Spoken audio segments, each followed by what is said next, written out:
Okay, guys, so for this question, we are trying to write the formula for an ionic compound given its name. So, for example, let's look here. Let's say we have lead 2 fluoride. Now, what we need to notice here is that in this ionic compound, we are dealing with a transition metal. And we know that because the Roman numerals inside the parentheses gives that away. It should automatically tell you, oh, hey, this is a transition metal we're dealing with here. So, our first element is lead. We look for lead on the periodic table and we find its symbol to be Pb. Now I need to know its charge. Well, we know transition metals can have multiple charges, and there's no way of us knowing what charge it has unless it tells us. Well, it does tell us right here in the parentheses.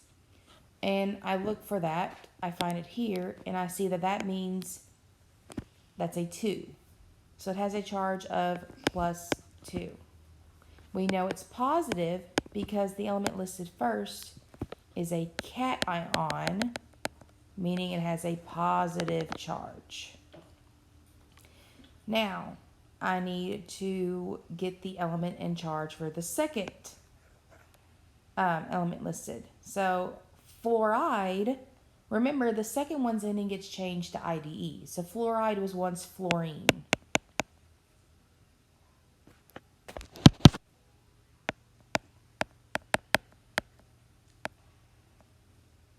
Okay, so fluorine, if I look on the periodic table, I find its symbol to be F.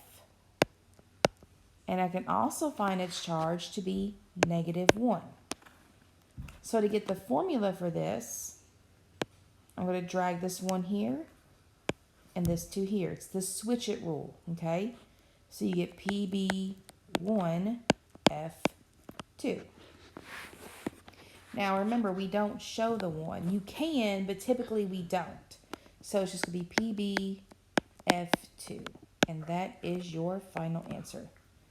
So take this process and apply it to question 1 to try to get the correct answer.